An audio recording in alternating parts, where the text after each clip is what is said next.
Ok, a transmissão está se iniciando. Então, uma boa noite aí a todas e todos que estão nos acompanhando. Estamos iniciando aqui essa atividade aí do FONASEF, onde nós vamos discutir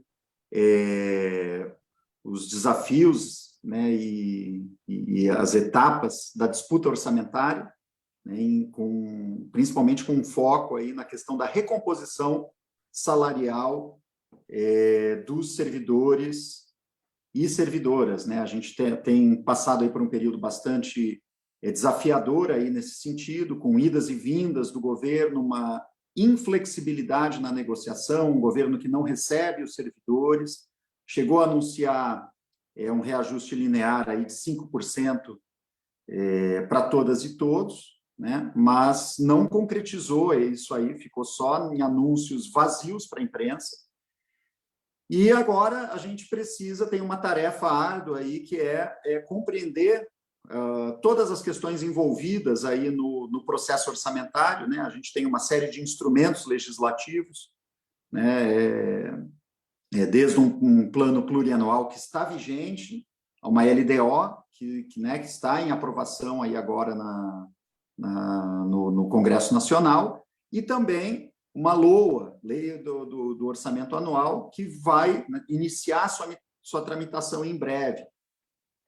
E aí nós temos os desafios aí de intervir nesse processo, né, e garantir que esses instrumentos orçamentários viabilizem a questão da recomposição salarial dos servidores e servidoras. A gente sabe muito bem que isso por si só não é suficiente, né? A gente viu, inclusive, acontecer esse ano, previsão orçamentária aí de recomposição para algumas carreiras, que não se materializou. Mas a gente sabe que é uma etapa importante e que, se a gente, né, cumprir bem agora por este momento, a gente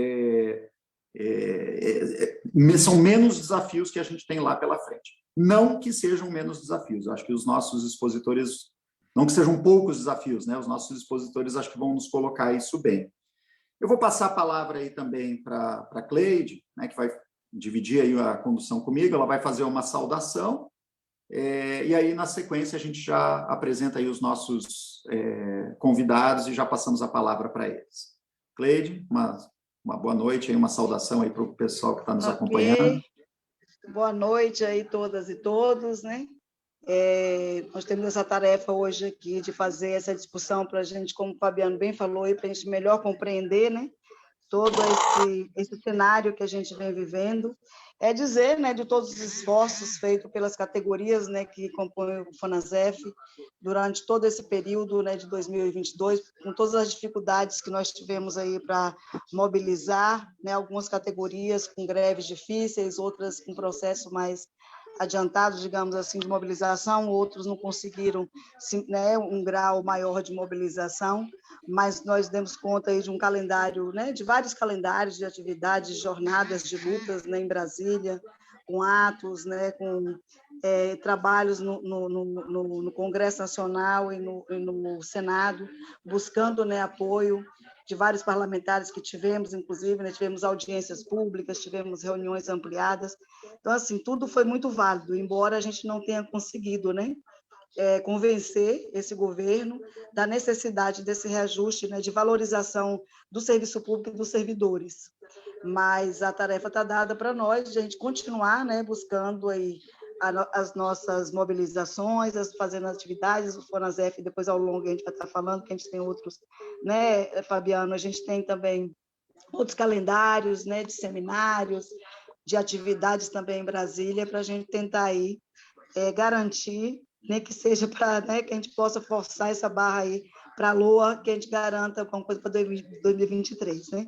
E, obviamente, em todos os cantos, a gente está denunciando, né, esse absurdo do governo, aí, mais um, né, do governo Bolsonaro, de concluir o seu mandato sem oferecer nada, né? Só ficou naquela história de balões de ensaio, de que era 5%, de que era ticket, que era isso, que era aquilo, mas nada disso se concretizou, embora também não era essa a nossa proposta, né? Todo mundo sabe que a nossa proposta de recomposição era da inflação e dos 4 anos do governo dele. Mas, enfim, é isso, então, que a gente aproveite bastante aqui hoje os nossos companheiros, aí tem o Paulinho Lindsay também da CBGE, que eu falo aqui em nome da CBGE Sindicato Nacional, o companheiro Vladimir também, companheiro aí de longas e duras lutas aí conosco também, que com certeza vai nos ajudar a pensar e compreender e a gente assumir daí para frente outras tarefas e outras lutas para a gente conquistar as nossas vitórias. É isso. Valeu, Cleide. Então, vamos lá, só apresentar rapidinho aqui os nossos convidados, né? O Vladimir Nepomuceno, ele é assessor parlamentar e consultor de entidades sindicais, ele é servidor público federal aposentado e ele já foi dirigente sindical, diretor do DIEESE, do Distrito Federal, e do DIAP. E ele também foi diretor de Relações do Trabalho no Ministério do Planejamento, onde compôs a equipe de negociação com entidades de servidores. Então, inclusive, o que ele vai nos falar aqui hoje, ele tem um domínio amplo. E também estamos com o Paulo Lindsay, né, que, como a Cleide já pontuou, né, ele é diretor da Executiva Nacional do ACBGE, Sindicato Nacional, e ele é também coordenador da Auditoria Cidadã da Dívida do Núcleo Rio de Janeiro. Tá? Então, nós vamos começar aí passando a palavra aí para o Vladimir, que vai fazer uma exposição inicial aí para a gente, de uns 20 a 25 minutos, né? Vai trazer aí, então, o debate aí nos temas, no tema aí dos nossos desafios aí para esse período. Com você a palavra, Vladimir.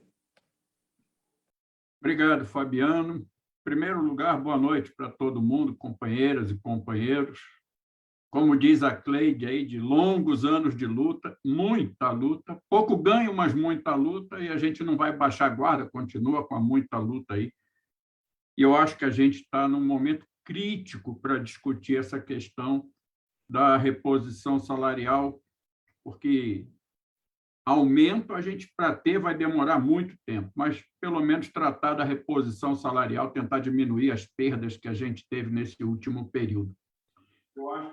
Eu acho que não dá para a gente começar a falar dessa discussão sem a gente ter bem claro o seguinte: no segundo semestre de 2016, numa reunião dos representantes do Banco Mundial com o governo Temer, do qual participaram pessoas que ocuparam naquela época cargos no Ministério da Fazenda, no Ministério do Planejamento, em algumas secretarias estratégicas, pessoas, inclusive, que são servidores de carreira e já estavam no governo durante o período Dilma e até alguns no período Lula, na época em que eu estava lá.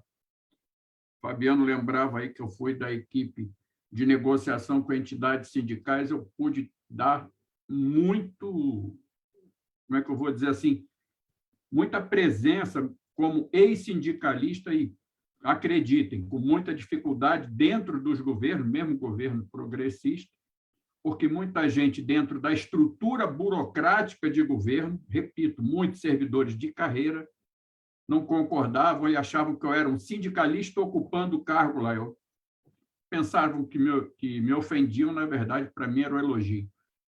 Então, fiquei os 13 anos do governo Lula e Dilma trabalhando com servidores na equipe de negociação e também tive a possibilidade de trabalhar como diretor de administração da FUNAI, onde a gente reestruturou a carreira da FUNAI, melhorou a estrutura remuneratória naquela época, e me deixa muito triste ler no jornal que hoje o quadro de servidores da FUNAI, do jeito que todo mundo está vendo, as condições absurdas de trabalho, voltou a ser o que era em 2008, quando a gente reestruturou a carreira dos servidores da FUNAI. E tive a sorte também de trabalhar como superintendente do Ministério da Fazenda, na área administrativa aqui em Brasília, cuidando da gestão do Ministério aqui no Distrito Federal. E isso me ensinou muita coisa. E quando eu me aposentei, na entrada do governo Temer, não teve jeito, partir para usar a experiência que eu adquiri no governo, mais o que eu tinha do movimento sindical, e ajudar as entidades, é o que eu tenho feito desde 2016. Mas, quando eu saí, eu acompanhei ainda algumas visitas, mas não participei de nenhuma das reuniões com o governo que estava entrando. Foi tipo assim, Temer tomou posse, logo depois já começaram as reuniões com o Banco Mundial para organizar o que viria a ser depois uma reforma administrativa, junto com a reforma da Previdência, aumento da terceirização no setor público e privado, reforma trabalhista, e tudo que veio de lá para cá. Está tudo no programa do Banco Mundial. E uma das coisas que eles disseram é o seguinte: tem que reduzir despesas obrigatórias de qualquer jeito, principalmente 3. Mas, até lá, a gente vai fazendo já algumas reformas. E hoje eles têm, o governo atual coloca, a chamada reforma administrativa silenciosa. E coloca as 3 coisas que o Banco Mundial determinou para fazer agora, de 2022 até 2025. E uma das orientações do Banco Mundial era que as leis que tratam da questão orçamentária reduzissem ao máximo as 3 despesas: pessoal, investimentos e custeio. E a LDO de 2016 para 17, de 18, de 19, de 20, 21, 22 e agora de 23 vem seguindo essa linha. E o Paulo vai falar daqui a pouco também, o PPA que está em vigor, que foi feito por essa equipe neoliberal, que vale oficialmente até 2023, podendo sofrer algumas atualizações. Eu espero que no ano que vem a gente já comece a dar uma mudada nesse processo. Mas, seguindo a orientação do Banco Mundial, o atual governo ignora solenemente a possibilidade de uma mudança de rumo na política nacional, de trocar presidente da República, trocar a ideologia do governo de plantão, e eles fizeram, seguindo à risca a orientação do Banco Mundial, uma proposta de LDO que foi aprovada ontem pelo Congresso Nacional, já está na mesa do presidente da República para sanção. A única mudança que teve ali foi que o relator tinha colocado como obrigatória e impositiva a garantia de que o Executivo pagaria o chamado orçamento secreto, aquelas emendas que ninguém sabe quem fez, mas todo mundo sabe, ninguém sabe para onde foi, mas todo mundo sabe também.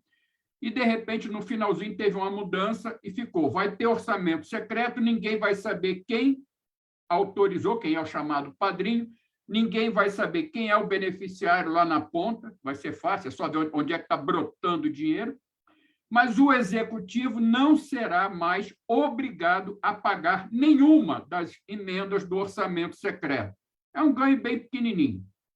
No caso de despesas de pessoal, custeio e investimentos, a proposta do governo que está na LDO é uma redução expressiva nos gastos no processo 23, 24 e 25. A ideia é acabar com o déficit público em 2025. Por isso, eles querem gastar todas as balas possíveis para acabar diminuindo o máximo possível despesa de pessoal, principalmente, que é a maior das 3, mas também investimento e custeio. Então, uma das coisas, salário do funcionalismo, corte em qualquer gasto discricionário. E uma das formas de cortar é não permitir que se faça correções muito grandes. Então, por exemplo, o governo já disse, inclusive, o secretário do Tesouro e Orçamento disse que o governo sabe que até 2025 a qualidade do serviço público vai piorar. Então, para 2023, eles propõem uma redução gradativa das despesas obrigatórias, caindo o déficit gradativamente até 2025. Então, o que vai acontecer? Um encolhimento de despesas equivalente a 1,5% do PIB só com essas 3 contas. E aí o governo está propondo, em valores, em dinheiro, uma redução de 131 bilhões de reais, que foi o de 2022 no orçamento, para só 77 bilhões de reais, ou seja, quase a metade em 2025. Para isso, eles vão fazer contas tipo crescimento de despesa de pessoal, que eles vão fazer uma conta dizendo que o crescimento vai estar atingindo certas áreas, então vai ter que estar limitado ao teto da emenda 95. Então, será considerado o crescimento vegetativo da folha de pagamentos, aquele crescimento que o servidor vai evoluindo na carreira, não ganha nenhum reajuste, isso vai entrar na conta para fechar o novo limite. Incorporação do chamado efeito anualizado, de incrementos que podem ser realizados, tipo contratação temporária, entra em despesa de pessoal, remanejamento de cargos, retorno de anistiados da Lei 8878 de 1994, inclusão de militares e servidores ativos, aposentados e pensionistas dos ex-territórios no quadro em extinção da União. Então, estão colocando tudo isso como coisas que estão aumentando a despesa de pessoal.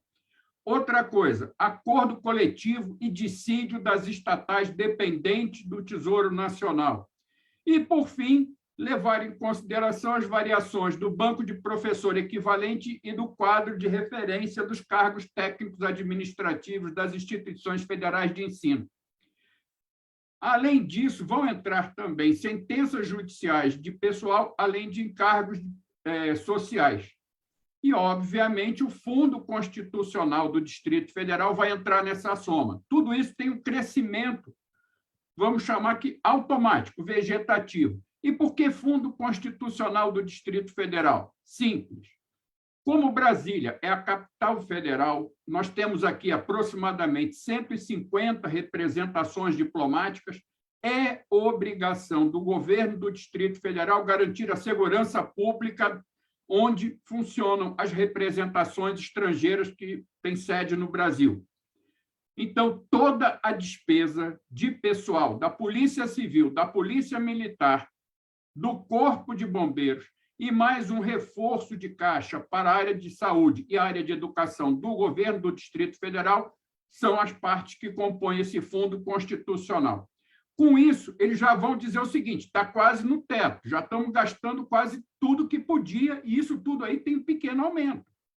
Inclusive, o relator colocou na LDO aprovada ontem garantia de reajuste para a Polícia Federal, Polícia Rodoviária Federal, DEPEN, Polícia Civil do Distrito Federal, Polícia Militar e Corpo de Bombeiro do Distrito Federal. E não param por aí. Na LDO também coloca como conta a ser considerada para ir abatendo da possibilidade de aumento de despesa a questão do regime próprio de previdência. Então, para isso, para não dizer que o regime próprio vai estourar, eles vão dizer o seguinte, não consideraremos a possibilidade de reposição de servidores ativos que vão se aposentar durante os anos de 23, 24 e 25. Trocando em miúdos, o que é isso? Não vai ter concurso durante esses 3 anos. Essa é a proposta do governo atual. No caso da remuneração, eles fizeram uma projeção de aumento de remuneração de 1%, como eles dizem, prudencial por falta de informação. O que é falta de informação? A possibilidade ou não de um reajuste salarial. Mas a LDO diz o seguinte, está autorizado, mas nós estamos prevendo um aumento de despesa de aproximadamente 1% e não considera reposição inflacionária. Propõe não mexer no teto remuneratório, fica naqueles 39 mil e pouco, e mantendo o teto do regime geral da Previdência para servidores aposentados com reajuste pelo INPC. Agora, o texto que foi aprovado ontem, que no que se refere à possibilidade de revisão, de reajuste salarial de servidores, ele é bem claro. Está autorizado reajuste em geral, desde que conste no anexo 5 da lei orçamentária, trazendo o valor, que é a dotação orçamentária necessária para isso, e que seja discriminado por carreira. Então, mesmo que um órgão que vá dar reajuste aos seus servidores tenha 2 carreiras, tem que vir discriminado, tantos reais para uma, tantos reais para outro. Outra coisa, está autorizada a revisão geral anual, que é o inciso 10 do artigo 37 da Constituição, como se precisasse que a lei de diretriz orçamentária autorizasse. Mas como as mudanças que eles fizeram na lei de responsabilidade fiscal diz, inclusive no artigo 69 da Constituição, que depende de autorização da LDO, eles botaram lá também. Tudo isso dentro dos limites da emenda 95, que são, para quem não lembra, individualizadas. Por exemplo, a conta do Poder Executivo tem que bater com a conta do ano que está terminando, acrescido da inflação do ano, do IPCA, na regra que foi aprovada na mudança do ano passado. No caso do Judiciário, é um pouco diferente. É individualizado, mas por área. Por exemplo, o Supremo Tribunal Federal é um, o STJ é outro, o CNJ é outro, Justiça Militar é outro, Justiça Eleitoral, Justiça do Distrito Federal e Territórios, que também é base federal.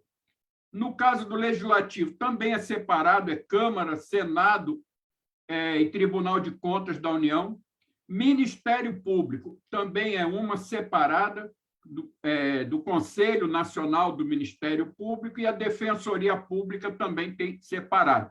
Cada um desses que eu falei vai pegar o gasto do ano passado, aplica apenas o IPCA, a correção inflacionária, e não pode ultrapassar.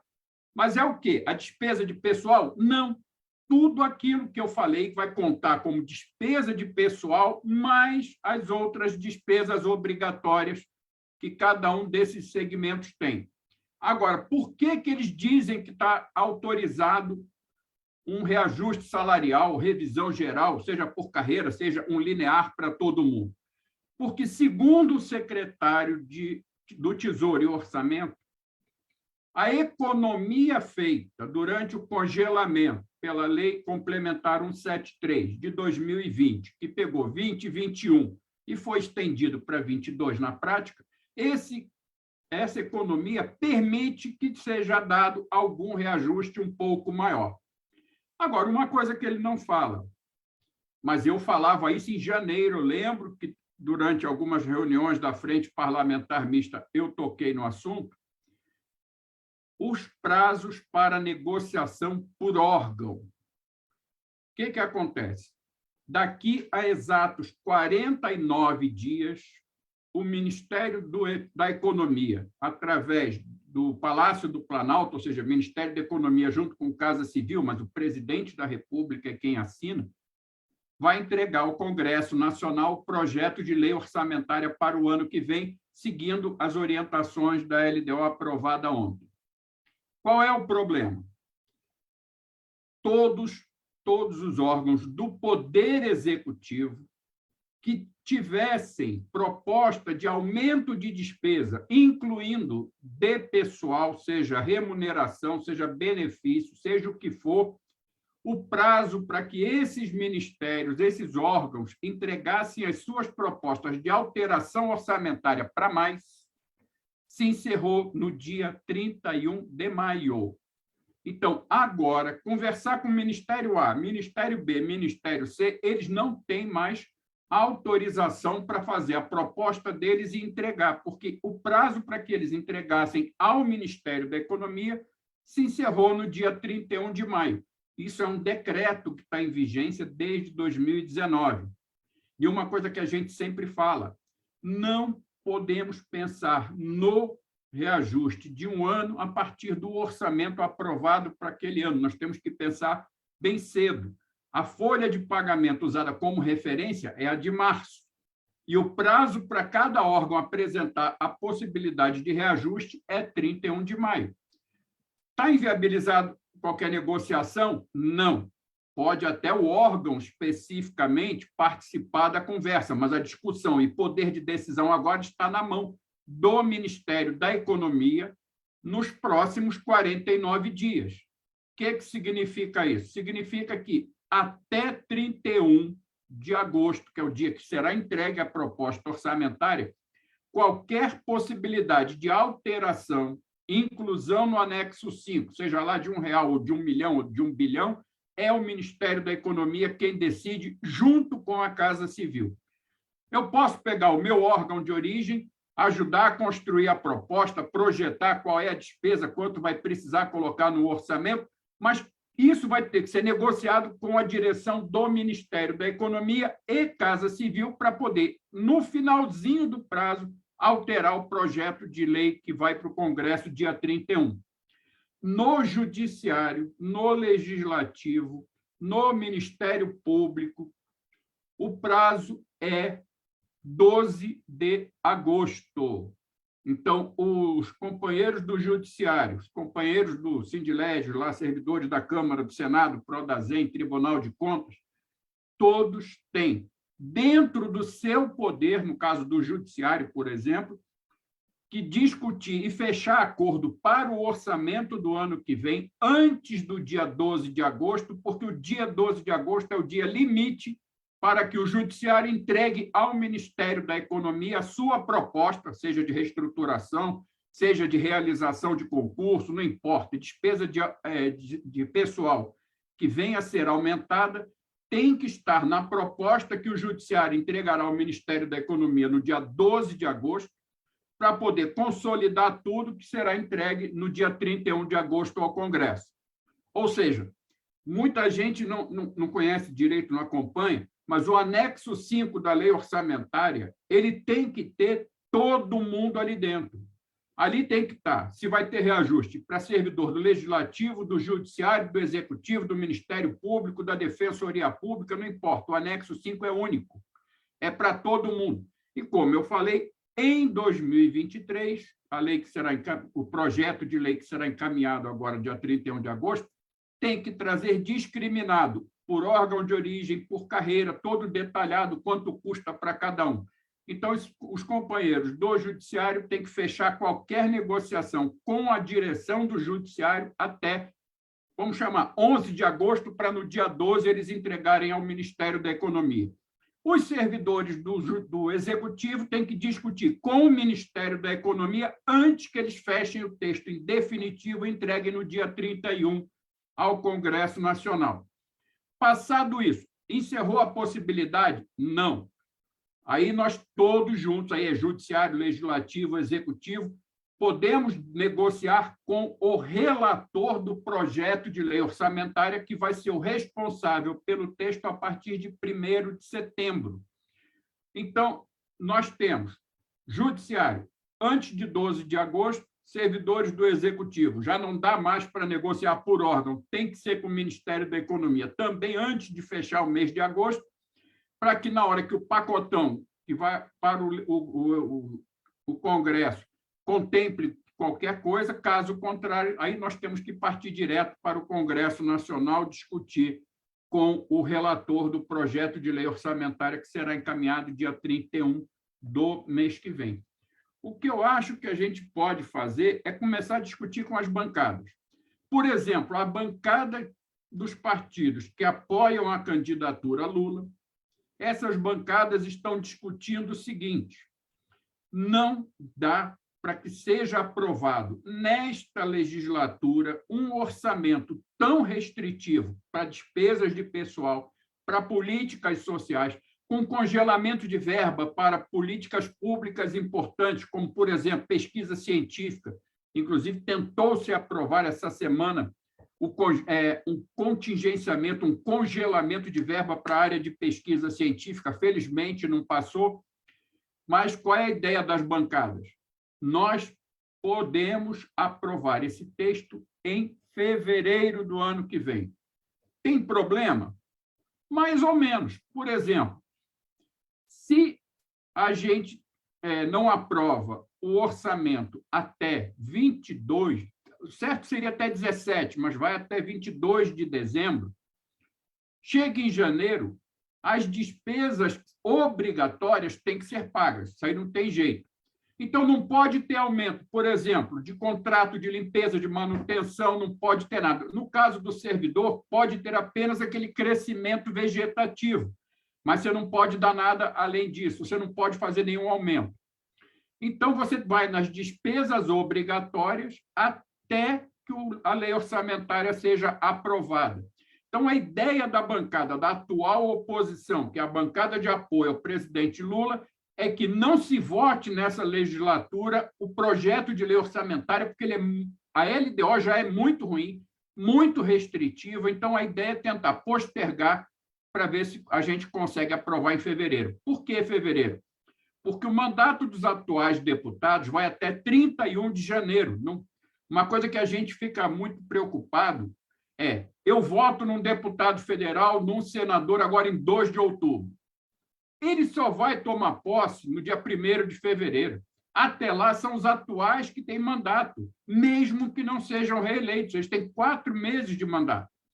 Então, se a gente conseguir que a votação do orçamento vá para fevereiro, pode ser que dê uma melhorada em tudo isso que está colocado aí. Por fim, eu só queria colocar algumas coisas bem pequenininhas, que não, alguns chamam mais de acessório, mas não é. Por exemplo, a alteração de valor de diária só pode ser feito pelo texto da LDO, que foi aprovado ontem, por um projeto de lei. Nem o chefe do Executivo, nem do Legislativo, nem do Judiciário pode, por decisão própria, como vinha sendo feito até aqui, por um decreto, por uma norma própria, aumentar o valor de diária. Depende de lei. Outros reajustes, por exemplo, auxílio alimentação. Se tiver reajuste do valor do auxílio alimentação, seja ele qual for, do Judiciário, do Legislativo, do Executivo, ele não pode ultrapassar o valor, o percentual do IPCA desde o último reajuste que teve. Então, acumulou quanto? 20, 30, não importa. É o que está no IPCA. Por mais que tenha verba no orçamento, que o dirigente queira dar um valor maior, ele está proibido pela LDO de ultrapassar o valor da inflação baseado no IPCA, que é o índice que o governo usa para todo tipo de reajuste na área de despesas de pessoal e outras da administração pública. Bom, é isso. Eu fico por aqui, a gente abre, depois que o Paulo falar, e a exposição do Paulo, que eu também estou curioso para acompanhar, para a gente conversar um pouco mais depois, através das intervenções dos companheiros e companheiras. Obrigado, gente.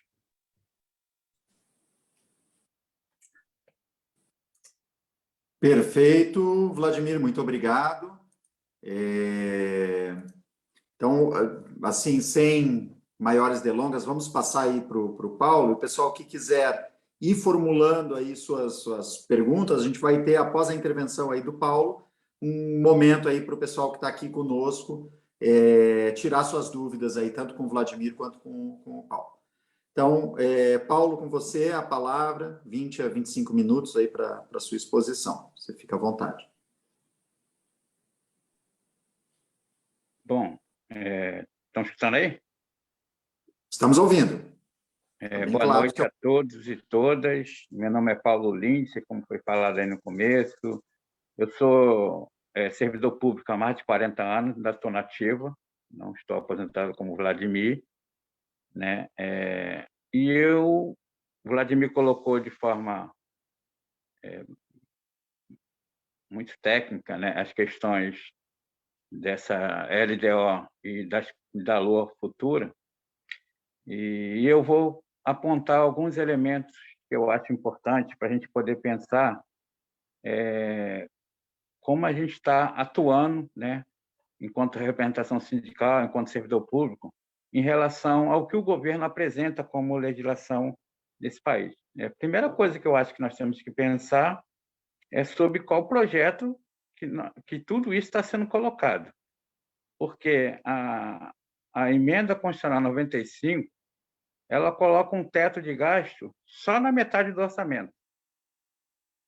O déficit primário não leva em consideração o gasto com a dívida pública. Então, quando eles falam que vai ter na LDO um gasto de 65 bilhões, aí um déficit primário de 65 bilhões, aonde entra o gasto com a dívida pública nesse déficit primário? Não entra, né? Porque se entrar, esse déficit primário ele estouraria de vez. Bom, e por que na emenda 95 o teto de gasto ele só atua na metade do orçamento? porque pouca gente lê a Constituição, e na Constituição, no artigo 166, parágrafo 3º, inciso 2º, a linha B, tem alguns dispositivos, né? Na verdade, um dispositivo que foi colocado que garante o privilégio ao pagamento da dívida pública sem dotação orçamentária e sem limite. A gente tem que levar em consideração, quando a gente for discutir a legislação do orçamento, o que está previsto para dívida pública, né? Porque nada que está acontecendo de restrição não deixa de levar em consideração o acordado com o sistema financeiro. Então, o sistema financeiro, por exemplo, em 2022, fez uma previsão de 56% do orçamento da União vai para a dívida pública, né? Enquanto os gastos com os gastos primários, com as funções primárias, eles estão cada vez mais sendo desidratados. Não sei se todo mundo costuma fazer leitura de números, mas eu leio bastante números, e os números eles têm uma tradução totalmente diferenciada do que se apresenta a legislação, esse arcabouço jurídico. Por exemplo, o governo vem falando, os analistas de plantão falaram que em 2021 faltou dinheiro para financiar as políticas públicas. Bom, eu fui aos dados oficiais do governo e peguei das 27 funções primárias, né? Quem não sabe, tem 27 funções primárias no orçamento da União, e somei os valores empenhados e somei os valores executados, e pasmem, aconteceu um milagre. Aconteceu que, ao final dessa operação matemática, sobraram 147 bilhões que não foram executados. Por quê? Porque existe uma manobra orçamentária garantida por lei que diz que o orçamento, o superávit do Tesouro Nacional, né, aquilo que não foi executado, aquilo que sobrou, vai para pagamento da dívida pública.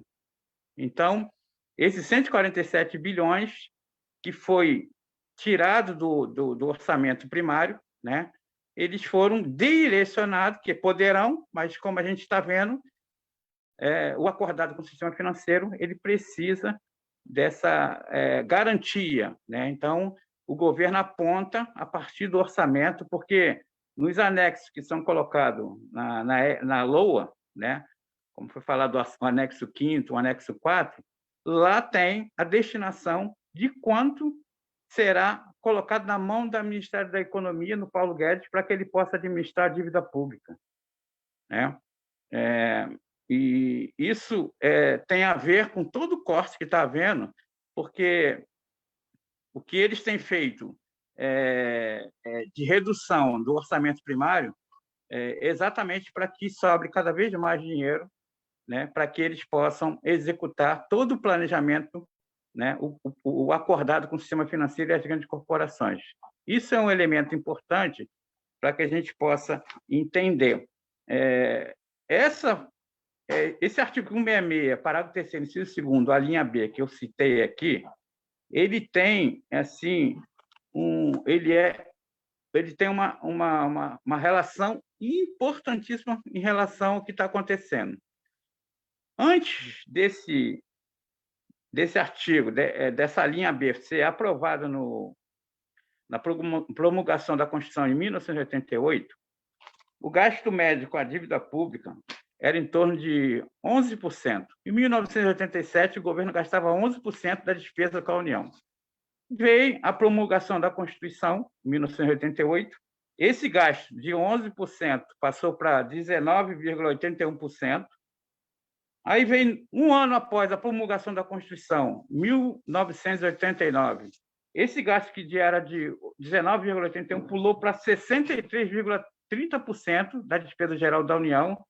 E com a eleição de Collor de Mello, em 1990, esse gasto pulou para 70,57% da despesa geral da União. Então, vocês veem que uma colocação de um privilégio na Constituição para o pagamento da dívida pública tem um efeito nefasto no orçamento. né? E isso veio, ao longo dos anos, se mantendo, né? Um gasto excessivo, que diminuiu algum tempo atrás, mas que agora começa a voltar ao patamares anteriores, de mais de 50% do orçamento, né? E aí, quando a gente pega esse cenário e vai olhar para dentro da LOA e para dentro da LDO, a gente percebe qual é o centro de todo o movimento que os políticos fazem dentro do Congresso Nacional, né? Porque, infelizmente, a gente não tem hoje um Congresso que possa efetivamente olhar para as condições assim, de melhoria da sociedade brasileira, né, dos serviços públicos. O que nós temos hoje é uma intervenção direta nos órgãos públicos, né, e uma intervenção direta nas carreiras. O que nós estamos vendo é que nós estamos caminhando no serviço público para um cenário muito parecido com o que aconteceu na década de 70, né? Eu sou servidor público no IBGE desde 81, né? Mas em 74 foi editado um decreto onde houve a separação dos trabalhadores, né? E grande parte dos trabalhadores naquele momento ficaram na CLT.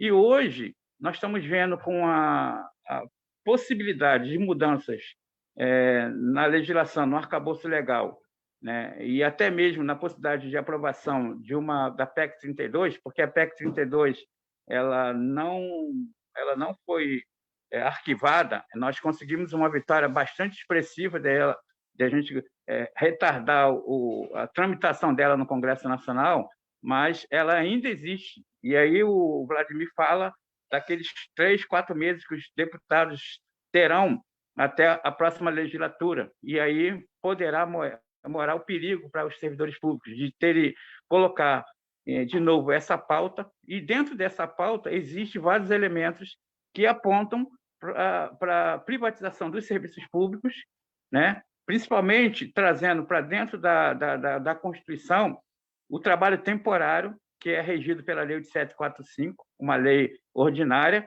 né? Mas com algumas limitações, né? E eles trazendo isso para dentro da Constituição significa que grande parte dos concursos públicos não serão autorizados, e as carreiras caminharão para carreiras de extinções, né? Junto com a reforma da Previdência, que foi colocado aí a possibilidade de extinção do regime próprio, né? E migração para o regime geral de Previdência. E aí a gente viu que os passos já foram dados a partir do decreto 10.620. Então, nós temos hoje um cenário financeiro voltado totalmente para garantir o pagamento da dívida pública, que não entra em discussão, né? Porque todo mundo fala em discutir o orçamento público, e eu não consigo entender como que a gente vai discutir orçamento público, fazer melhoria de carreira, sem colocar em evidência a questão da dívida pública nessa discussão. Porque é esse elemento central que está garantindo, né, que o governo possa desidratar grande parte dos órgãos, né, desidratar grande parte das carreiras, possibilitando a própria divisão dentro das carreiras, como o Vladimir colocou, né, que você pode ter a reajuste diferenciado dentro do próprio órgão, né, por conta de ter carreiras, né, várias carreiras. No caso do IBGE, nós temos 5 carreiras e 5 cargos. Essa possibilidade ela se dá, né, dentro do IBGE e dentro de qualquer outro órgão que tiver mais de uma carreira, né?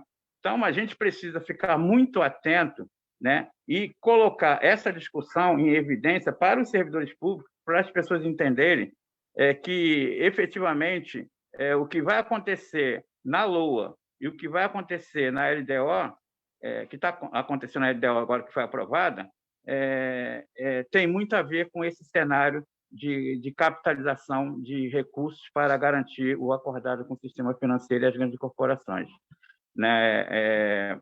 E os prazos que foram colocados e tal, eu tenho total acordo com o que o Vladimir fala, e que nós precisamos efetivamente se empenhar para que isso possa acontecer, mas eu coloco que nós temos que, dentro da representação sindical, olhar o orçamento não só pela perspectiva da visão do arcabouço legal que está sendo colocado, mas o que está por trás disso, o que está por trás de todo esse enxugamento, essa desidratação do orçamento primário. Para a gente ter noção do que eu estou falando, nós podemos pegar o exemplo a educação. Em 2020, a educação tinha um orçamento empenhado de 112 bilhões, o governo só executou 96 e deixou de executar 16 bilhões para a educação, né? Isso aconteceu com a Previdência, isso aconteceu com assistência, porque, na realidade, das 27 funções primárias que nós temos na União, 17 funções, quando você pega aquele gráfico da pizza, 17 funções dessas 27 somam pouco mais de 1,5% da despesa total da União. E aí nós temos 5 grandes despesas no orçamento primário, que é a Previdência, gasto com pessoal, saúde, assistência e educação. Essas são as 5 grandes despesas que eles estão atuando para desidratar cada vez mais, porque as pequenas despesas elas já não têm de onde tirar, porque a maior parte dessas 17 funções primárias da União significa 0,0 alguma coisa, né? Então, são valores irrisórios para garantir o que o capital precisa, né? Então, nós temos visto aí que isso tem acontecido de forma lastimável, né?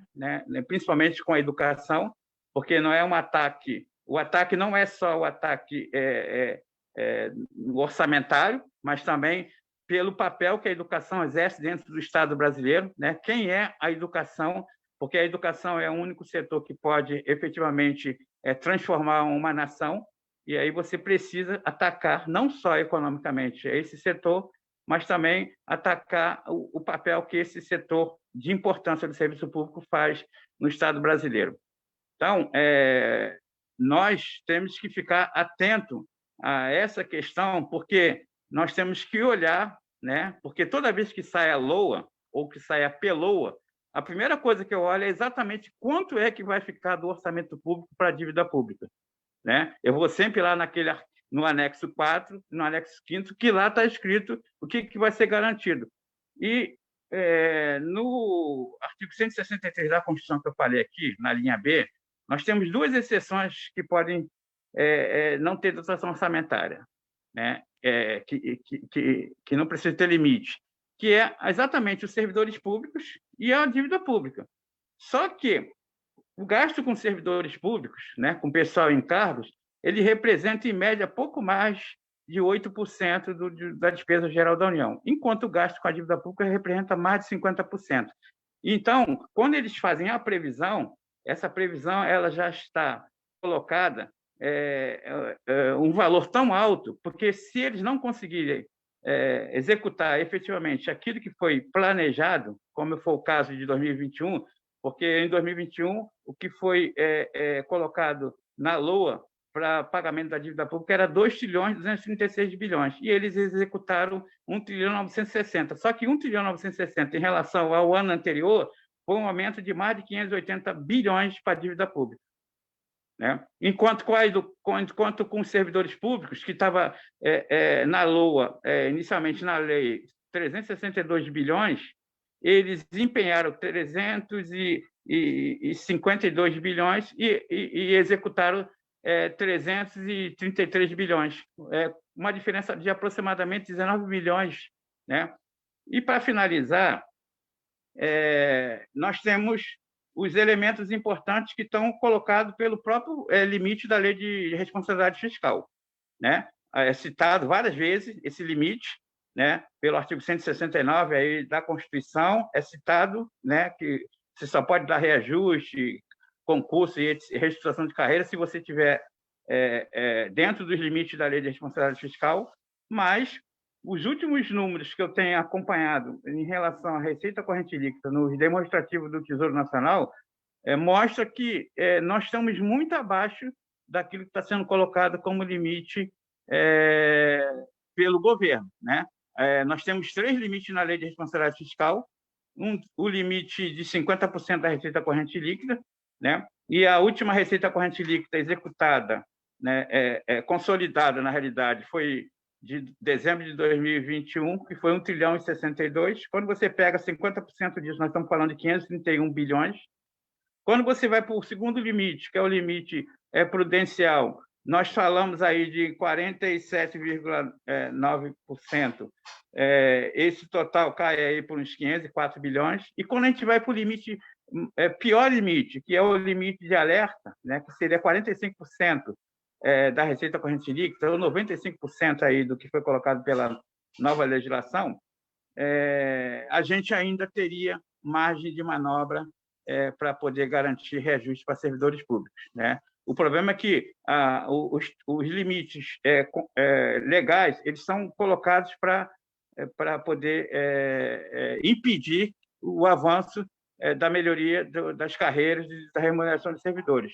Mas eles são usados para isso, mas não são usados de forma verdadeira, porque os limites colocados pela lei, eles possibilitam, né, que pudesse ter reajuste em janeiro de 2022, né? Porque quando você tem consolidação da lei da receita corrente líquida lá em dezembro de 2021, né? Logo a seguir, se o governo quisesse, porque o que nós estamos falando aqui não é falta de dinheiro, nós estamos falando aqui que o governo ele tem uma visão, né, de que o direito do trabalhador é o segundo plano, não é o primeiro plano, né? E apesar de ter dinheiro, né, porque nós temos aí em 3 fontes de governo quase 5 trilhões, só de reserva internacional nós temos 357 bilhões, nós temos aí mais de 1 trilhão e 600 da conta única do Tesouro,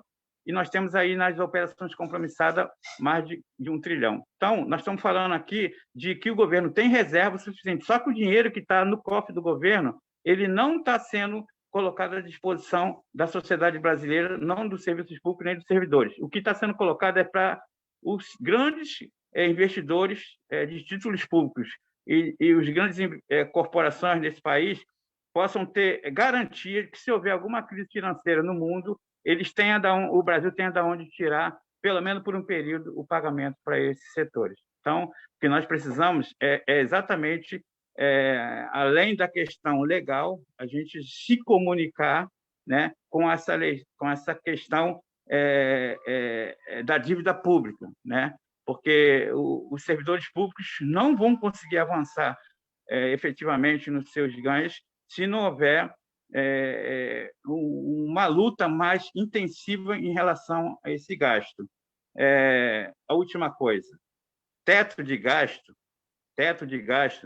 não significa congelamento. Teto de gasto significa que você tem um limite e esse limite ele pode andar para onde você quiser. Tanto é que ele está apontando na LDO que alguns setores poderão ter reajuste, como é o caso da segurança pública, e poderão ter concursos públicos, né? Porque não é congelamento, é teto de gasto. Você anda de acordo com o projeto conveniente que está instalado dentro do governo. Tá? Então, é isso aí e estamos aí para o debate.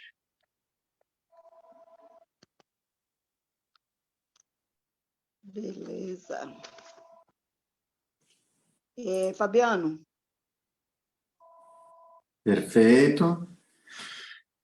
Então, vamos abrir agora então para algumas perguntas aqui, né? Eu acho que aí a gente vê quem aqui que está aqui na sala quer apresentar algumas perguntas.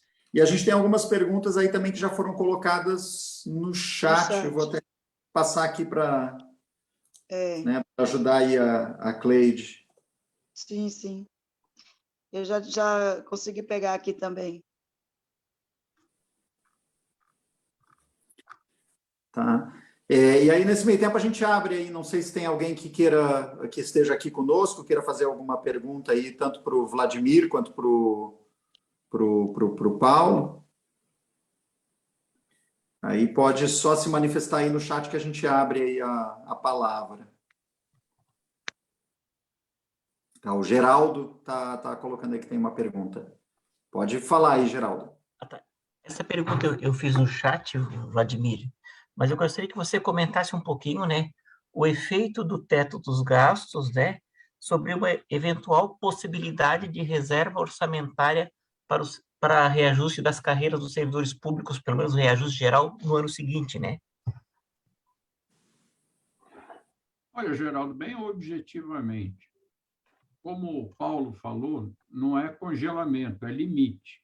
Só que, por exemplo, no caso nosso do Executivo, todas as despesas permanentes do Executivo do ano anterior, a soma de tudo, não pode ultrapassar esse mesmo valor corrigido pela inflação. Só isso. Então, a possibilidade de aumento para servidor público, de reajuste no ano que vem, esbarra no teto. Se o conjunto de despesas permanentes sofrer uma variação que, na hora de somar tudo, está bem perto do que foi a inflação do ano anterior, significa que está bem perto do teto. O que sobrar ali é o que será possível, porque na LDO, na Lei de Responsabilidade Fiscal, na Constituição, depois das reformas que esses caras fizeram, a emenda 95 diz assim: o somatório das despesas permanentes, que eles chamam de individualizado, mas é individualizado assim: o Executivo soma tudo, é um bloco. O Legislativo tem o seu. O Judiciário é diferenciado, como eu falei, é por ramo do Judiciário. Mas cada uma área dessa vai pegar todas as despesas permanentes, soma o resultado do que foi no ano anterior. Qual o limite que eu tenho para gastar com o pessoal? É esse total corrigido pela inflação, passa a ser o novo teto, atualizado. Dentro dele, todas as despesas são somadas e o que sobrar pode ser dado de reajuste, se sobrar, se tiver algum. Por isso que eu fiz questão de ler todas as despesas que eles consideram que vão entrar na somatória só de servidores públicos, só na despesa de pessoal. E uma coisa interessante, quando surgiu aquela história de que poderia ou não ter aumento do auxílio alimentação, veio a pergunta: isso é despesa de pessoal? Não. O auxílio alimentação é despesa indenizatória, não entra no seu salário, você não paga previdência sobre auxílio alimentação, não vai para a sua aposentadoria, nada. É indenização. Já que você sai de casa para trabalhar, você tem direito a um auxílio alimentação.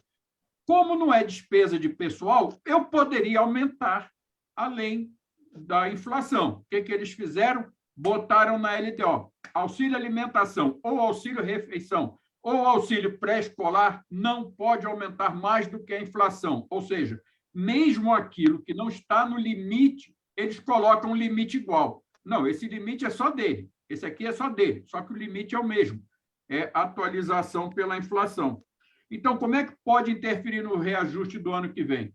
Se tudo que foi feito de despesa permanente do ano passado para cá teve algum tipo de aumento de gasto, pode ser que não tenha sobrado nada, mas pode ser que tenha sobrado alguma coisa. Tudo isso vai depender da lei orçamentária que vai ser entregue o projeto no dia 31 do mês que vem. Vladimir, então, se permite só complementar, né? Então, a possibilidade da gente discutir a inflação dos últimos 4 anos é muito reduzida, né? Porque, a princípio, a gente só teria a variação inflacionária de um ano para o outro, porque a outra parte já foi sequestrada no orçamento público, né? Pode ser que sim, pode ser que não, porque, por exemplo, eles estão diminuindo despesa de custeio. De que jeito? Está sendo implementado através de um decreto, que é o Programa de Gestão de Desempenho, que já está em vigor para o Executivo, estão empurrando o servidor para trabalhar em casa. Home office direto. Com isso, o que eles estão fazendo? Reduzindo a quantidade de prédios, tanto próprios quanto alugados.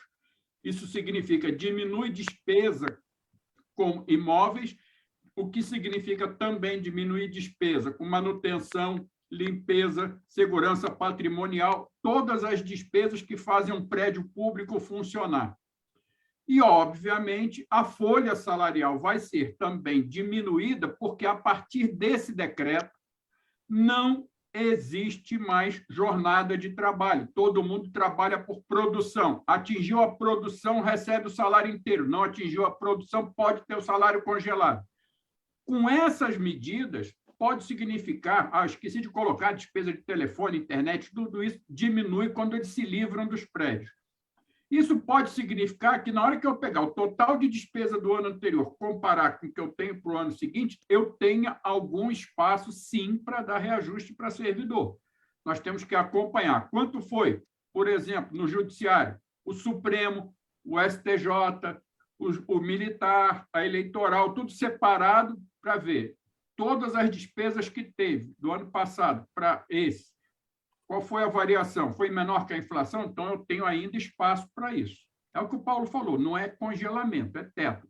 O teto é a inflação. Só colocando aqui uma coisa, Fabiano e Cleide, que estão aí pilotando a mesa, tem uma questão colocada por Tássia aqui no chat, que é a questão sobre a PEC 21. Como é que está essa situação? Só para dar um informe, a PEC 21, ela veda aos militares da ativa a ocupação de cargo de natureza civil na administração pública nos 3 níveis de governo, federal, estadual, municipal. Militar da ativa não pode. Esse projeto foi protocolado no dia 14 de julho do ano passado. Ele chegou na Comissão de Constituição e Justiça 7 dias depois, 21 de julho. Pois muito bem, quinta-feira da semana que vem ele completa 1 ano que está parado na CCJ. Agora, é claro que esse povo não dá ponto sem nó, mas foi designado, apesar de não estar andando, foi designado o relator, que é um general, é o deputado general Peternelli, do União Brasil de São Paulo. Ou seja, um projeto de emenda constitucional que diz que militar da ativa não pode ocupar cargo de natureza civil, o relator é um general. Então, não está andando, e quando andar, pode ser que ande da mesa para a lixeira do lado do general lá. A gente vai chamar aí, tem alguns inscritos aí no chat, tem Sérgio Ronaldo, depois Fabiano, depois a gente volta com outra pergunta por escrito e também de Gisvaldo. Então, Sérgio Ronaldo. Boa noite, Cleide, Fabiano, Vladimir, Paulo. Parabenizá-los pela excelente exposição. É evidente que a gente sabe como funciona hoje a Republiqueta brasileira, né? Agora há pouco eles acabaram de aprovar aí a maldita PEC caça-voto para o maldito Bolsonaro. Então, quando tem interesse, é evidente que eles fazem ao bel prazer.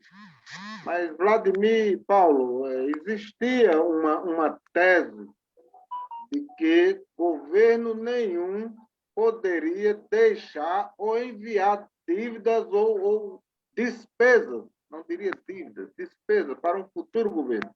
Quer seja um governo reeleito, eu espero que esse não seja, espero que esse maldito, dia 2, tome um cartão vermelho e um pé bem forte no seu traseiro, mas essa tese parece que caiu por terra, né?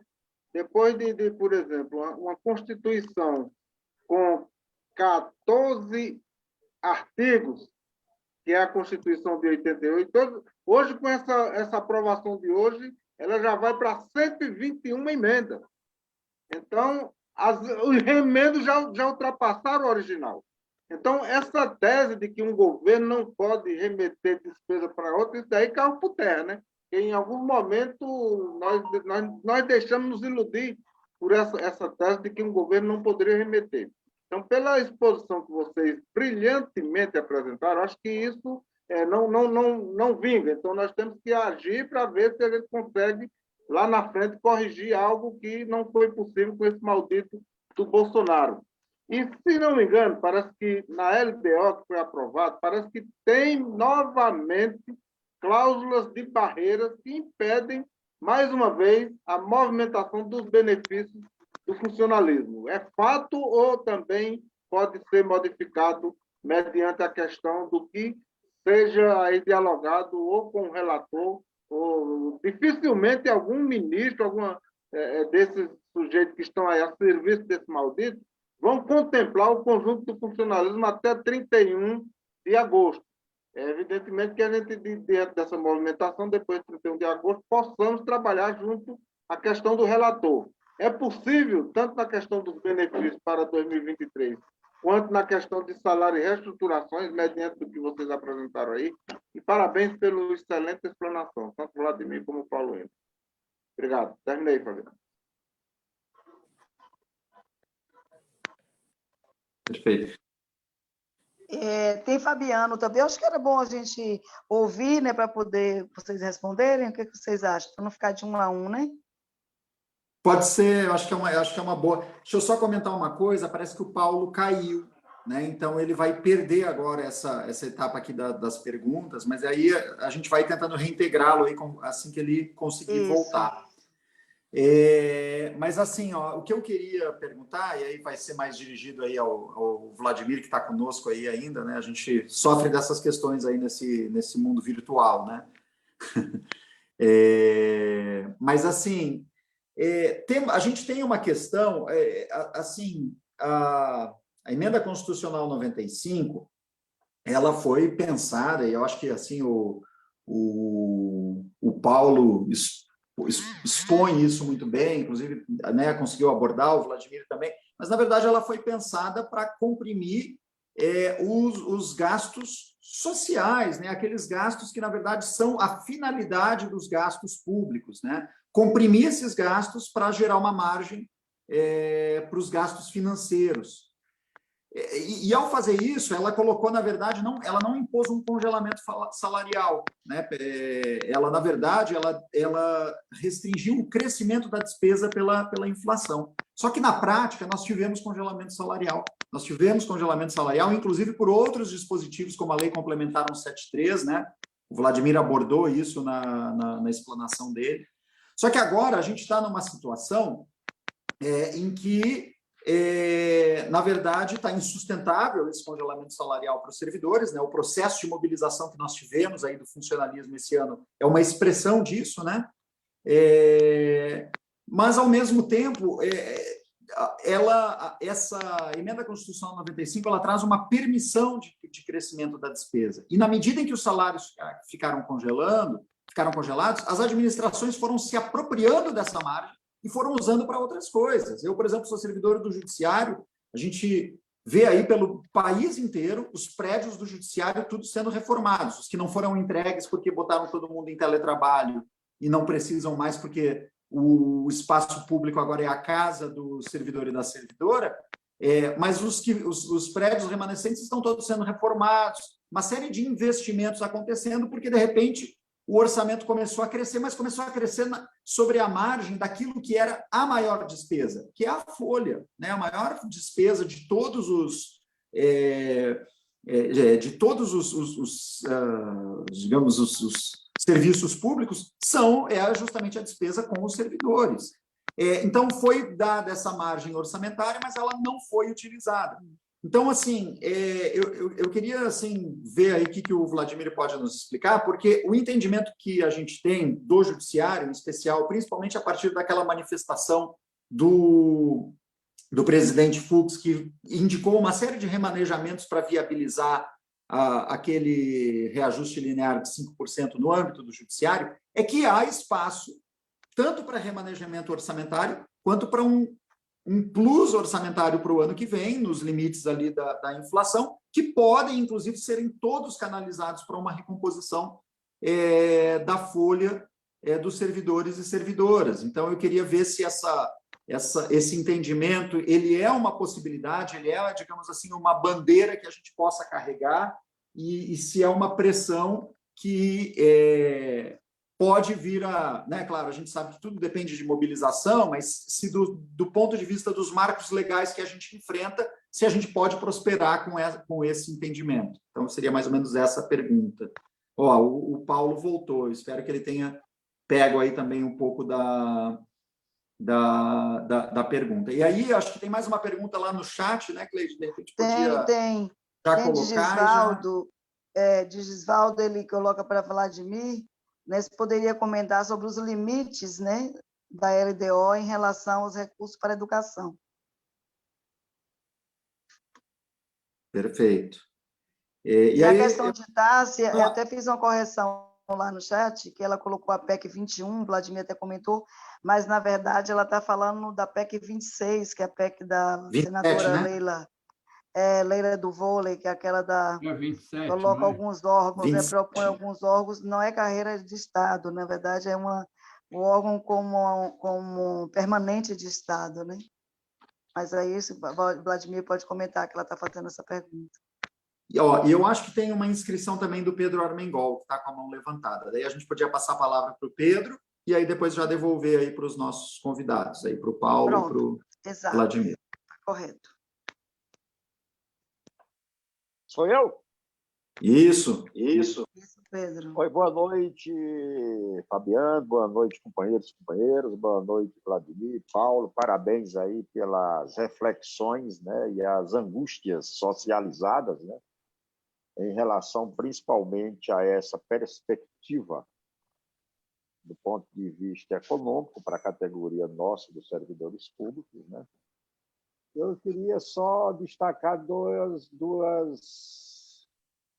questões foram levantadas aí no debate, uma pelo Vladimir, no que diz respeito à estratégia, né, da gente trabalhar na possibilidade de se protelar a aprovação do orçamento para 2023 para o mês de fevereiro de 2023. Do ponto de vista da estratégia, eu concordo que seria o melhor dos mundos, né, tal. Agora, do ponto de vista de viabilização disso, eu, Vladimir, sinceramente, tenho dificuldade de vamos dizer, entender que isso é possível, né? Porque mesmo trabalhando na única possibilidade que eu trabalho, né, não estou dizendo que é real, mas de que o Bolsonaro não seja reeleito, o atual Congresso Nacional que está aí não vai permitir, não vai dar vida boa para o Lula, né? Não é que daria vida boa para o Lula, mas melhoraria um pouquinho da situação do próximo governo Lula se levasse a aprovação do orçamento para fevereiro de 2023. Né? Mas eu acho que eles não vão permitir isso, né? Até porque envolve uma série de questões que você sabe mais do que eu. Se não aprovar até 31 de dezembro, não tem recesso. Eles não vão querer ficar sem recesso, mas o elemento principal é político. Eles não vão querer facilitar a vida do futuro governo Lula. Então, infelizmente, eu acho que eles vão aprovar esse orçamento até 31 de dezembro. Né? E vai ser, bora dizer, o mais restritivo possível. Né? Mesmo tendo esse prazo aí que você colocou muito bem, é até interessante a gente saber que tem até dia 12 de agosto, para caso houver alguma iniciação com o Ministério do Planejamento, se incluir alguma coisa ainda na LOA, bem, pelo que nós sofremos esse ano todo lá no Ministério da Economia, aqui para nós, eu não alimento a mínima expectativa de que agora o Ministério da Economia e o governo vão mudar de posição e vão negociar alguma coisa. Eles não vão negociar nada. Né? Então, a perspectiva é essa, que está dada, que vai ser o mais restritivo possível. Né? O que a gente tem de ver agora, no nosso ponto de vista, é justamente compreender, porque do ponto de vista de fiscal, não há muita restrição. Eu compreendo que até o próprio processo inflacionário que eleva a arrecadação da União, né, isso diminui as limitações fiscais. O problema é de ordem política mesmo, né, de política, de Estado, que você colocou muito bem, da política, aí, inclusive, determinada e acordada com o Banco Mundial, né, de restringir, diminuir as despesas com o pessoal, que é a lógica que vai perpetuar ao menos até o final desse exercício. Então, não tem muita possibilidade, né? Até o dia 12 de agosto de mudar a realidade.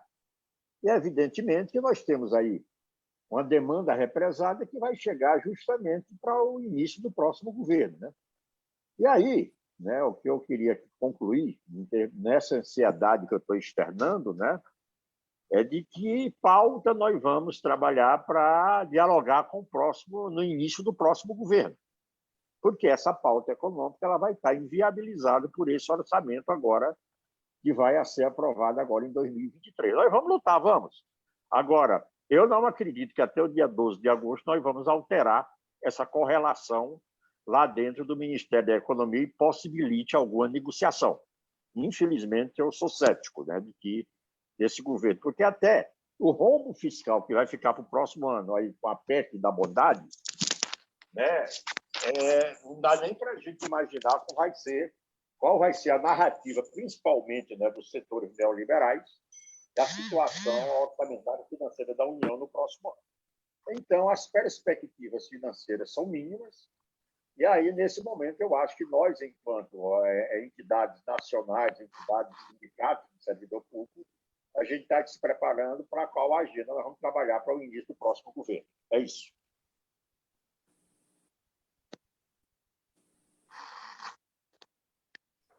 Então, Quem fala? eu acho que não tem mais ninguém inscrito, pelo menos aqui não tem ninguém de mãozinha levantada, e nem no chat também não vi mais nenhuma pergunta. E nem ninguém inscrito. É isso. Acho que a gente retorna, então, a palavra agora. Vamos Isso. agora passar, então, primeiro para o Paulo, e aí depois para o Vladimir, aí, para já fazer as Vladimir. considerações em relação às perguntas que foram trazidas e já suas considerações finais, para daí a gente já ir caminhando aí para o fim aí da nossa atividade. Então, primeiro o Paulo, depois o Vladimir. Bom, em relação às perguntas, eu não escutei quase nenhuma, porque eu caí, e quando eu escutei, voltei, você estava falando, o Fabiano estava falando, eu só escutei o Pedro Mengol falando agora, então fica difícil de eu me posicionar em relação a alguma pergunta. Mas, em relação ao cenário restritivo, eu reafirmo, né, que não é por falta de dinheiro. Tanto é que, no começo da pandemia, o governo liberou dinheiro à vontade para o sistema financeiro e ele está fazendo a mesma coisa agora na LDO e vai fazer na LOA para garantir o que está acordado. Vou insistir mais uma vez. Nós, servidores públicos, temos que colocar como centro da discussão, porque eu não conheço mais de um orçamento público, eu só conheço um orçamento público, e esse orçamento público para 2022, 56% está destinado à dívida pública. E, por conta disso, essa restrição orçamentária do orçamento primário ela é colocada ferozmente, porque, em relação ao orçamento financeiro, não tem limite nenhum. O limite não está dado, o limite está, na realidade, ele não tem limite, ele está liberado, né? Então, eles podem gastar à vontade. Tanto é que, em relação a 2021, eles aumentaram em quase 240 bilhões para a dívida pública. Então, que limite restritivo é esse se você pode aumentar à vontade para a dívida pública? Então, está bem claro que o problema do país não é de dinheiro. O problema do país é o projeto político, né, a escolha do governo de plantão. O governo de plantão ele está empenhado em garantir o que está acordado com o sistema financeiro. E, em relação ao teto de gasto, eles precisam garantir aqueles setores que vão dar sustentação ao seu governo, como é o caso dos militares, da segurança pública, né? Por isso que eu reafirmo que não é congelamento, é teto de gasto. E aí eles aproveitam esse momento para poder melhorar esses setores, essas carreiras, para trazer esses trabalhadores para o seu lado, e que é o setor que garante a repressão em cima da classe trabalhadora e da população de modo geral.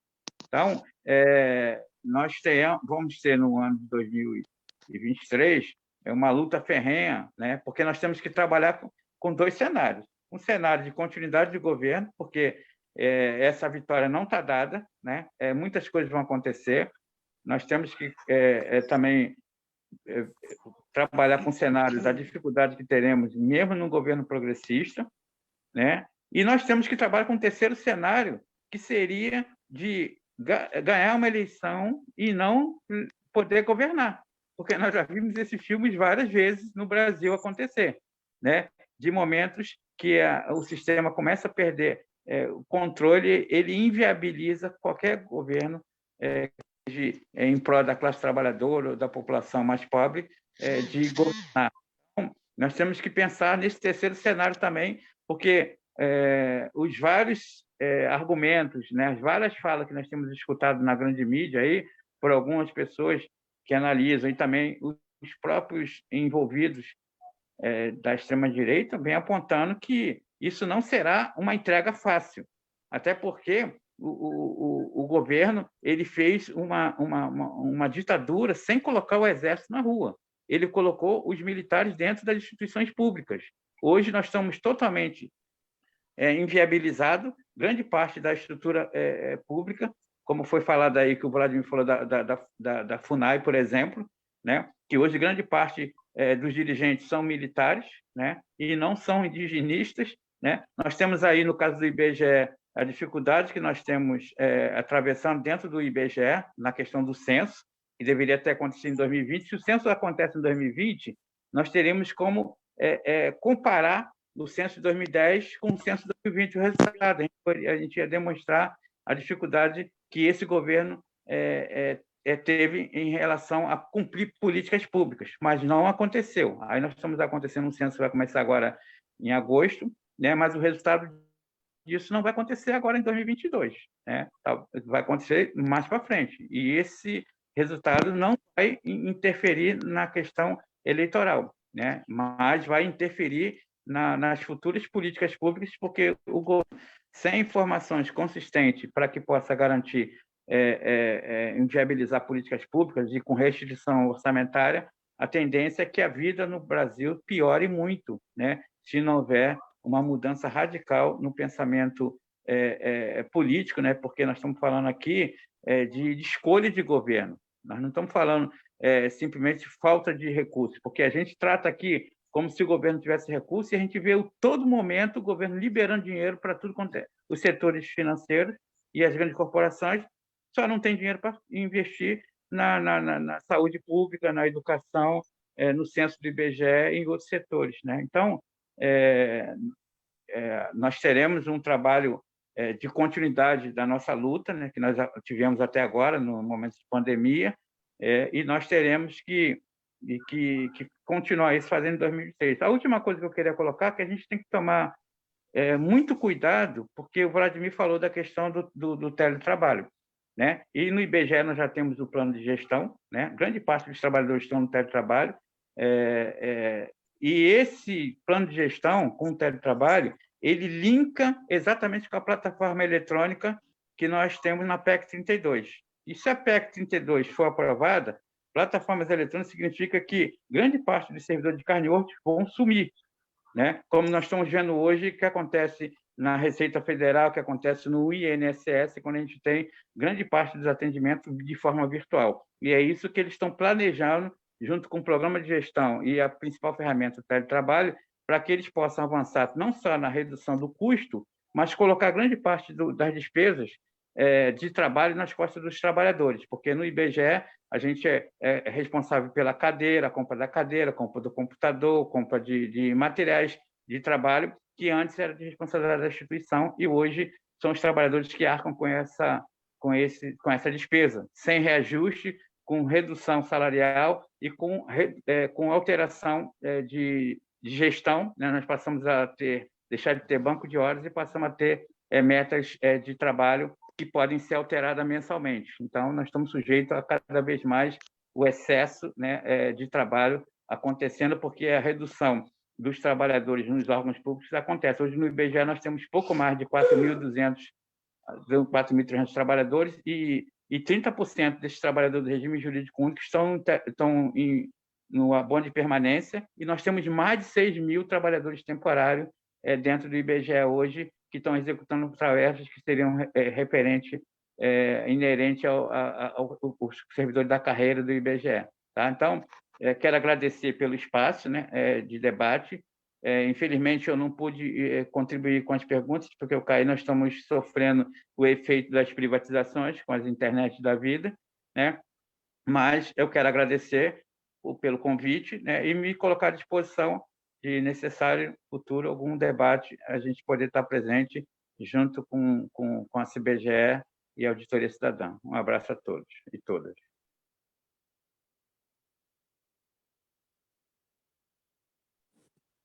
Perfeito, muito obrigado, Paulo. Nós é que agradecemos aí a sua presença. E agora já passamos também a palavra aí para o Vladimir.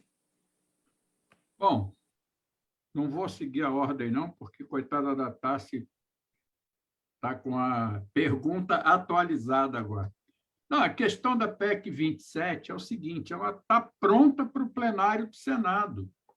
Só depende do Rodrigo Pacheco botar em pauta, mais nada. O relator foi o Cajuru, foi aprovado o relatório dele, está desde o dia 1º de junho do mês passado na mão do presidente para chegar no plenário e falar, está na pauta, vamos votar.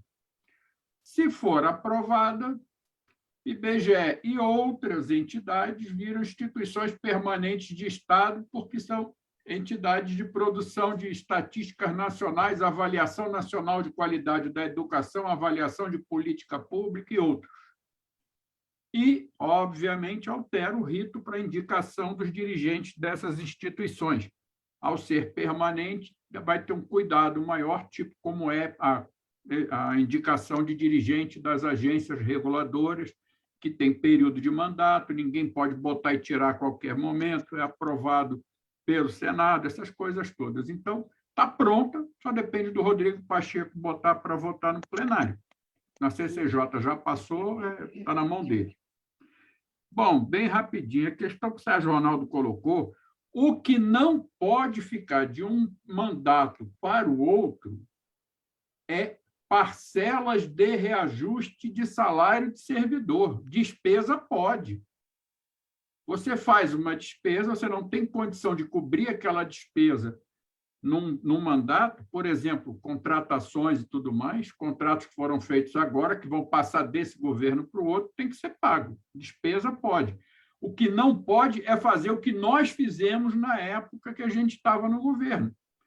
O orçamento era restrito, a gente pegava aquele percentual e dividia em parcelas. Teve aquela que nós demos 15%, 5, 5 e 5. Inclusive, eu fui chamado para uma audiência pública na Câmara, na época, enquanto representante do governo Lula, porque a gente deu 5, 5 e 5, e o pessoal do Ministério Público chiou. Aí articularam uma audiência pública. Aí eu fui obrigado a chegar lá e dizer uma coisa que ficou meio chata para o pessoal do próprio Ministério Público. Eu falei, olha, há independência e autonomia da gestão de recursos entre os poderes e o Ministério Público. Então, quanto é o orçamento do Ministério Público para pessoal? É tanto. Então, tá, é esse tanto mais 15% em 3 parcelas de 5. O que eles fizeram?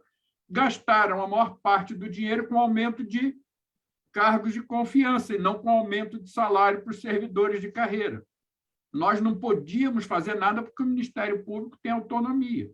Idem o Judiciário, o Legislativo e a Defensoria Pública. A questão do benefício, o que tem na LDO é o seguinte, diária, está congelada em R$ 700 e, pelo que foi aprovado no texto de ontem, só pode alterar por lei.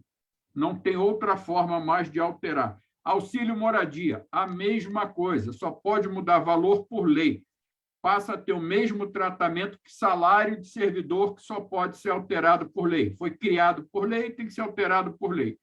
Esses benefícios, como auxílio moradia diária, que não é benefício, são verbas indenizatórias, como eu falei, como eles não podem botar isso dentro da emenda 95, porque não é despesa permanente, não é despesa de políticas sociais, são verbas indenizatórias, eles pegaram e falaram o seguinte, só pode corrigir pelo IPCA e tem que ser alterado por lei. Ponto.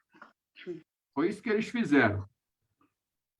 A questão que o Fabiano coloca, congelamento salarial. O congelamento salarial... Espera só um pouquinho. Sai daí, rapaz. É que tem um gato aqui que é indisciplinado. Aqui em casa são 4 gatos. Um é o mais indisciplinado, que é o mais moleque. Ele fica aqui brincando com o meu pé e ele entra embaixo da mesa. Meu medo é ele mexer nas instalações elétricas e daqui a pouco tem um churrasquinho de gato literal aqui. Mas, enfim, a questão do congelamento salarial é decisão política. Não tem outra explicação. É simples, é decisão política. Por exemplo, o que foi feito em 2020, que congelou os salários dos servidores, tem a ver com a pandemia. Só que o prazo de vigência daquele congelamento acabou no dia 31 de dezembro de 2021. A lei foi muito clara, até 31 de dezembro de 2021. Mas a decisão foi não dar reajuste em 2022. Ponto. É decisão política, assim como o Sarney não deu reajuste para ninguém durante o mandato dele inteiro. Ninguém teve reajuste e não tinha nenhuma proibição de dar reajuste. A decisão foi política. No caso do judiciário, tem margem? Tem. Essa margem pode ser levada para o orçamento do ano que vem? Não. O que pode acontecer é toda a despesa primária de cada segmento do judiciário em separado. O STF é um, o STJ é outro, o militar é outro, o eleitoral é outro, o trabalhista é outro. Cada um vai pegar suas despesas permanentes e aplicar a inflação de um ano para o outro. O teto era aqui, com a inflação, passou para cá. Ponto. Não pode mais mexer mais do que isso. O que acontece?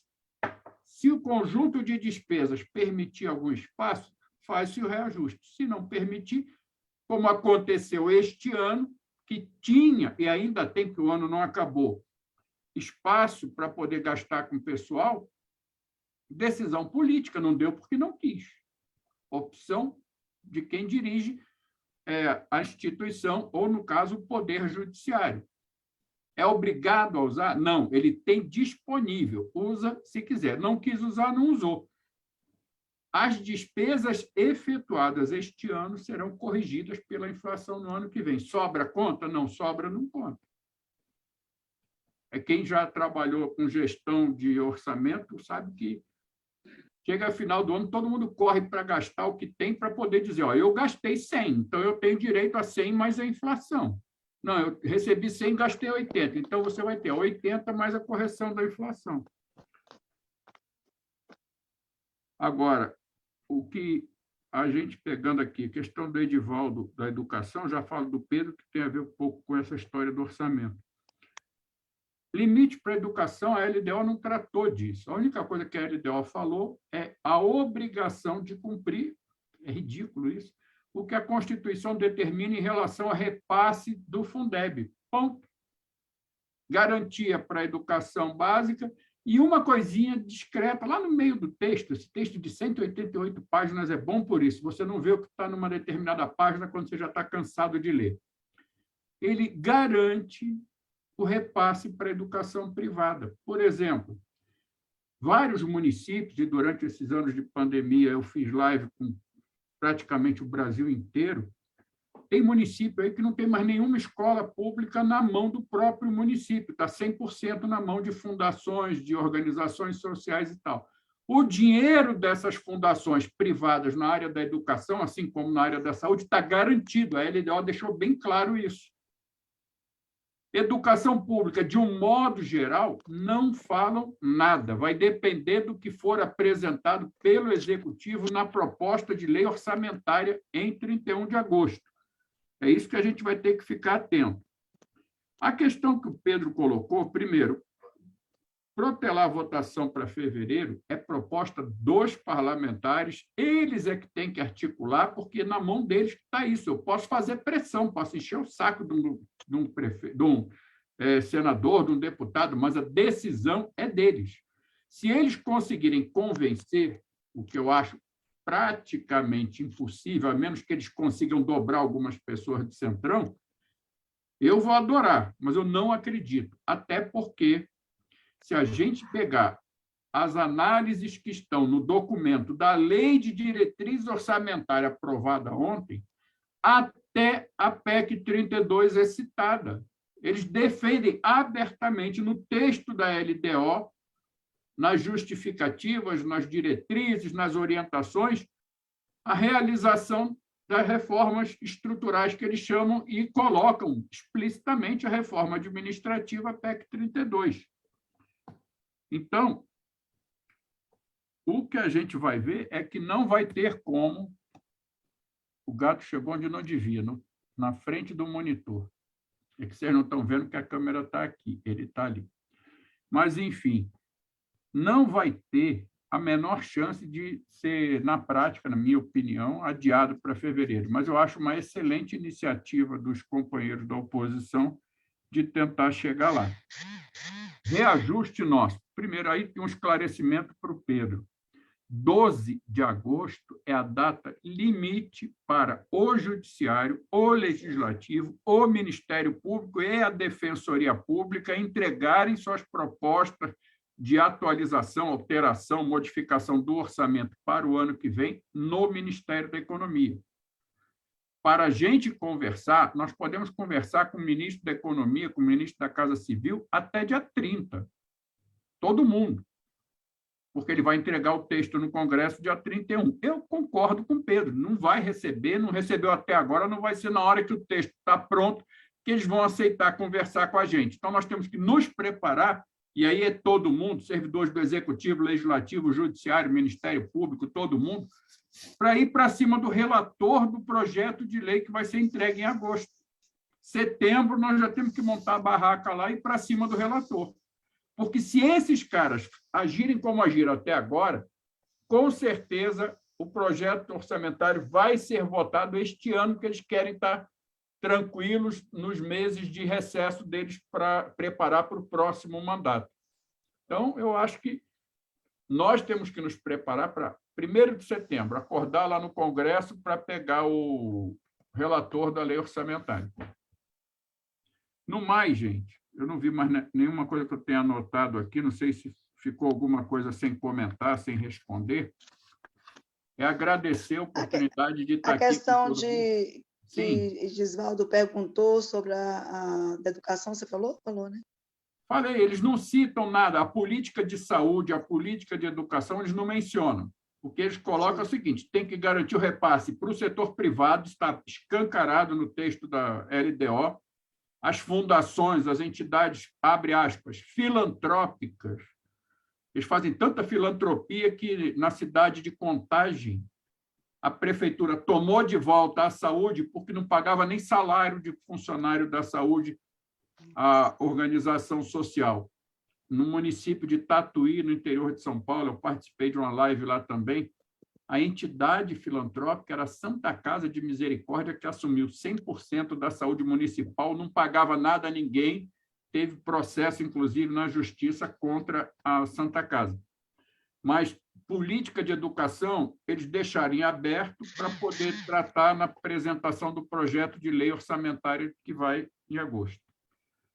É isso. Se faltou alguma coisa, depois, se quiser, pode mandar para mim, eu corro atrás da resposta, devolvo da maneira que acharem melhor. E, assim como o Paulo, estou à disposição sempre que quiser, sempre que for necessário, para a gente conversar, trocar figurinha, participar de um debate como esse, que eu acho importante, muito importante. Inclusive, já vou fazer aqui uma propaganda. Na quarta-feira da semana que vem, eu vou participar de um evento organizado pela Frente de Defesa do Serviço Público no Ceará, que pega várias entidades, sobre a importância das eleições legislativas esse ano. Inclusive, uma das coisas que eu vou colocar lá, tem um texto meu que foi publicado pelo DIAP sobre isso, a diminuição gradativa da bancada dos trabalhadores desde 2010 para cá. Nós já fomos a terceira maior bancada, hoje nós somos a quinta. Nós perdemos para a primeira, que é empresário, a segunda, que é latifúndio, a terceira, que é a bala, e a quarta, que é evangélico. A quinta é a dos trabalhadores. E uma coisa importante, que saiu uma pesquisa do Instituto Quest sobre o eleitor e os parlamentares. 68% das pessoas não lembram em quem eles votaram para deputado federal e senador há 4 anos atrás. Não pode reclamar do Congresso agindo dessa forma. Eu reclamo, eu xingo, eu falo, não sei o quê. E se eu, pessoalmente, se quiser, eu vou lá e meto o dedo na cara, porque eu sei quem eu votei e foi eleito, tanto deputado quanto senador. Agora, 68% dos eleitores não têm essa lembrança, não sabem quem votaram. e não acompanham, não fazem nada, mas reclamam do Congresso. Então, dia 20, nós vamos estar conversando, vai estar aberto, mas vai ser a partir do pessoal lá do Ceará, vamos estar eu e o diretor do DIAP, o Neuriberg, a gente vai estar falando sobre eleições nesse período. No mais, gente, é agradecer a oportunidade da gente estar junto aqui. Isso aqui, ó, é um nó chinês que eu ganhei do governo da China. O gato está querendo comer. Está aqui em cima da mesa querendo comer uma coisa que eu não vou ganhar outra, não. Mas, enfim, é isso, gente. Brigadão pelo espaço, brigadão pela oportunidade. Estou aí para qualquer coisa, é só chamar. Perfeito, Vladimir. Na verdade, nós é que Olha aqui, agradecemos aí a sua presença. Eu ia justamente pedir para a gente conhecer o gato aí que está fazendo tanto sucesso. Esse aqui é o levado, é o caçulinha, é o mais levado.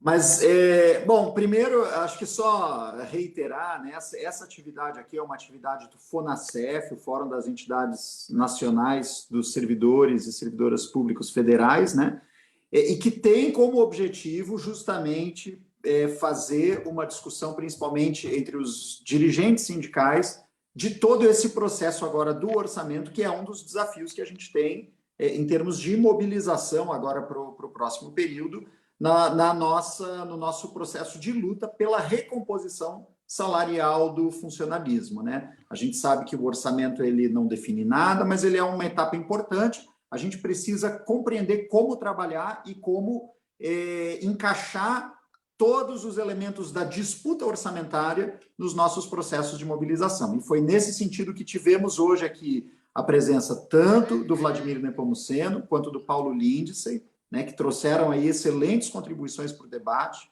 A gente agradece imensamente a disponibilidade deles de vir aqui fazer essa discussão, né, com os dirigentes, com quem está acompanhando a gente aí também pelo YouTube, pelo Facebook de várias entidades.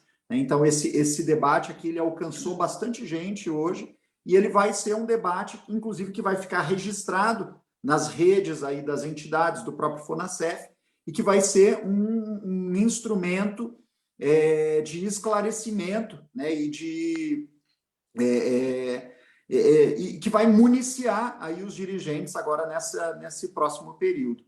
Então, eu acho que é isso, é agradecer aí a presença tanto do Vladimir quanto do Paulo, né, eu, de minha parte, já, né, também agradeço aí quem nos acompanhou, passo a palavra para a Cleide para ela fazer aí o encerramento da nossa atividade.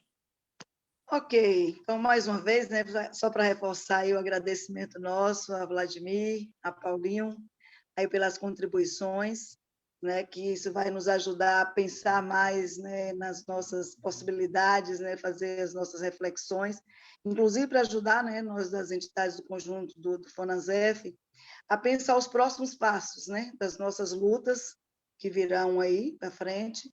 Inclusive, nós já temos, né, também para o dia 6 e 7 de agosto já uma nova discussão dessa, que é sobre o orçamento, né, vai ser com o Toninho do DIAP, 6 e 7 de agosto, e Maria Lúcia Fatorelli. Também a gente vai estar aprofundando isso. E, em seguida, nós teremos de 8 a 15 também de agosto, que é uma semana, né, uma jornada de luta em Brasília, para a gente fazer esse trabalho no parlamento, e como o Vladimir bem falou aqui, né, para a gente correr atrás, para ver de que forma que a gente consegue, aí, pelo menos, né, fazer as nossas inserções aí, de garantir para que 2023 a gente esteja, pelo menos, pautado, né, para a discussão do orçamento. É isso, então, agradecer a todo mundo e até a próxima, né? Nos encontramos aí nas lutas. Um abraço a todos e todas. Uma boa noite aí a todas e todos que nos acompanharam. Boa noite, Fabiano. Obrigado, Vladimir. Obrigado, Paulo. Legal, tá?